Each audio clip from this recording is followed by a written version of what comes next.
Stand with me and demand for an inquiry into the shameless, exploitative and selective reporting of the media. Take it a step further and expose the AFP and Victoria Police's leveraging of the media. Please. Actually, all I really want is for some peace and closure to the loved ones of Numan Haider, and for me and for my community. Thank you. You're watching The World from Below, and that was a clip of a rally held in the wake of the death of Numan Haider. We're speaking with Sophie Ellis from the Police Accountability Project and Reem from IMARA Advocacy. In September last year, 18-year-old Abdul Numan Haider was shot dead near the Endeavour Hills police station in Melbourne's southeast after he stabbed two joint counter-terrorism officers who were trying to question him. With increasing resources devoted to counter-terrorism and increasing political heat being placed on the Muslim community, it's no surprise that the relationship between police and the communities of colour is tense. In this climate of political fear, Reem, to what extent do you think it's possible to expect an improvement in the relationship with police? I'm pretty cynical. I don't think there would be any improvement. I mean, the fact that I guess, you know, as I mentioned before, with how the police have treated other marginalised communities throughout history, throughout the Victorian history, I don't know if there'll be any further, I guess, you know, improvement with the relationship between, you know, the Muslim community and the police, or other communities of colour and the police. I think that's a really difficult question. I think that in the current political climate, there's not great prospects, and that's because politics is driving a lot of fear around this issue, and the community is right to feel concerned about police response to this. We've seen with Haider's death that police came out very quickly after his death and commented on what happened. That's inappropriate. You know, people who are accused of terrorism offences, for one thing, are entitled to have the same protections as anybody who's accused of a criminal offence in this country. The same rights to procedural fairness, the same right to be innocent until proven guilty. So you're saying the failure to investigate, or the making of comments in advance of a proper investigation into what happened, prejudiced our understanding of what took place? Absolutely. And I think that the taking of a life by a police officer is an incredibly serious thing.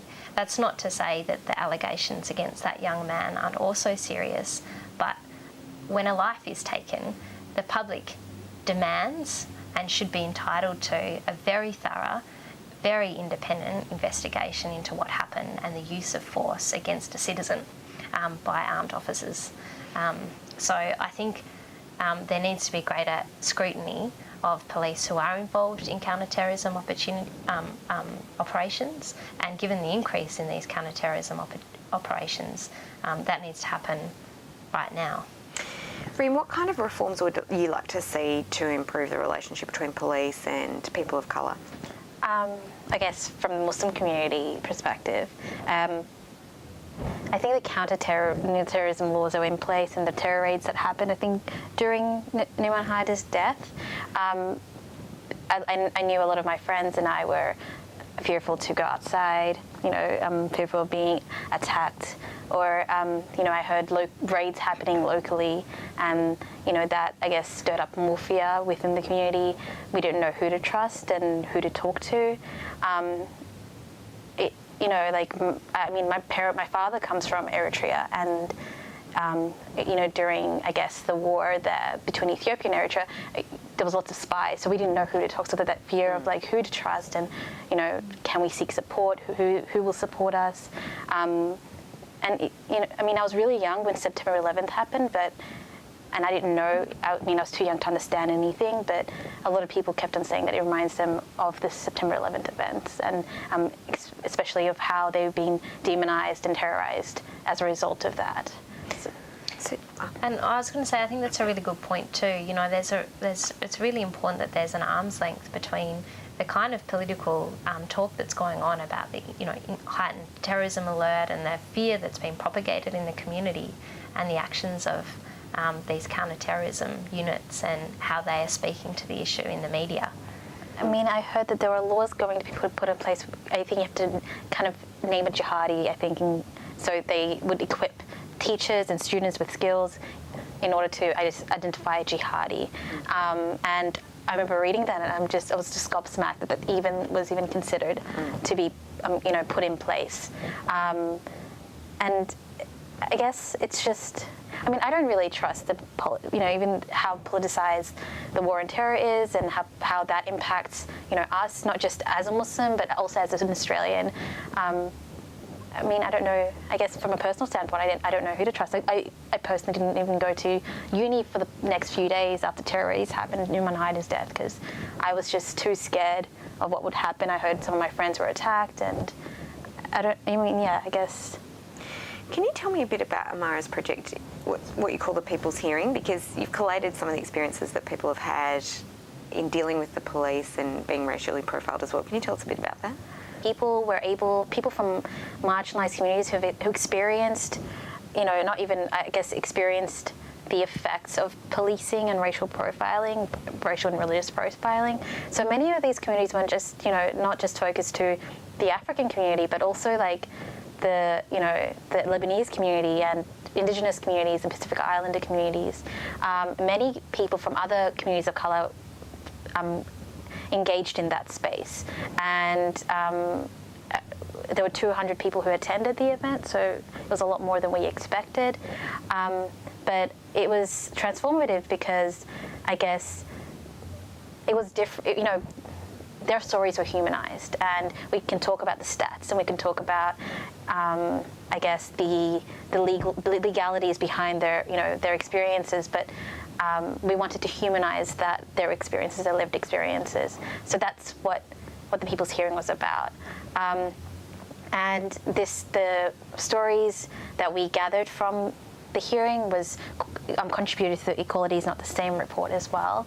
And it was great because in this patriarchal society, men were able, in that space, men were able to, unapologetically express their emotions, be able to cry without feeling ashamed or, stigmatized as a result of it. And after that, a lot of people came up to me and said that, it was incredibly therapeutic, and they felt that a huge weight was lifted off their shoulder. So we wanted to engage in that process of healing with the community. Can you tell me about the Equality is Not the Same report and how it fits into the work that you've been doing, Sophie? Yeah, sure. So the Equality is Not the Same report came out of the Daniel Hale-Michael case we were discussing earlier. And I think one of the key things that has come out of it now is a stop and search receding pilot, which is currently taking place in the Greater Dandenong local government area, and also in Moonee Valley area. And the idea behind it, which was central to that report, was to ensure that Victoria Police weren't engaging in practices, stop and search practices that were racial profiling. Mm-hmm. So unfortunately, what's transpired is quite different to the original aims of the project, and anyone who's stopped either by a PSO, Protective Service Officer, or a Victorian Police member, which doesn't end in a law enforcement outcome. So someone's not fined, or they're not charged with anything, they're not asked to go with police.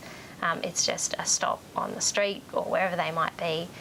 They should be issued in those areas now with a receipt, which should explain the nature of the stop, why they're stopped. Now, the problem with the receding trial as it's currently being carried out is that two critical things haven't happened. One is that information around the police officer's subjective belief of the race of that person isn't being collected. And secondly, that data, which should be being collected, isn't being scrutinised and collated to try and work out whether some sections of the community are being disproportionately stopped than others. So is that a disappointment? It's incredibly disappointing. I mean, it's a fundamental part of what was asked for as part of the outcome of the race discrimination case, and I think it's disappointing to a lot of people who were involved in that and who had high hopes for scrutiny of policing practices in this space. And it really does mean that the purpose of it is compromised. So what we're doing at the moment is we're calling for people who are stopped in these areas to take a photograph or email us. There's a website, stopwatchvic.org.au, that people can share their experiences in a confidential way online with the Moonee Valley Community Legal Centre and the Flemington Kensington Community Legal Centre. And we're going to try and analyse this data as best we can. But of course, it's not the same as having an independent, robust monitoring of the data, which is what should be happening. Unfortunately, that's all we have time for on this week's episode of The World from Below. I'd like to thank our guests Sophie Ellis from the Police Accountability Project and Reem from IMARA Advocacy. I'd also like to thank all our crew and producers and our host, RMI TV. You've been watching The World from Below. Thanks for joining us.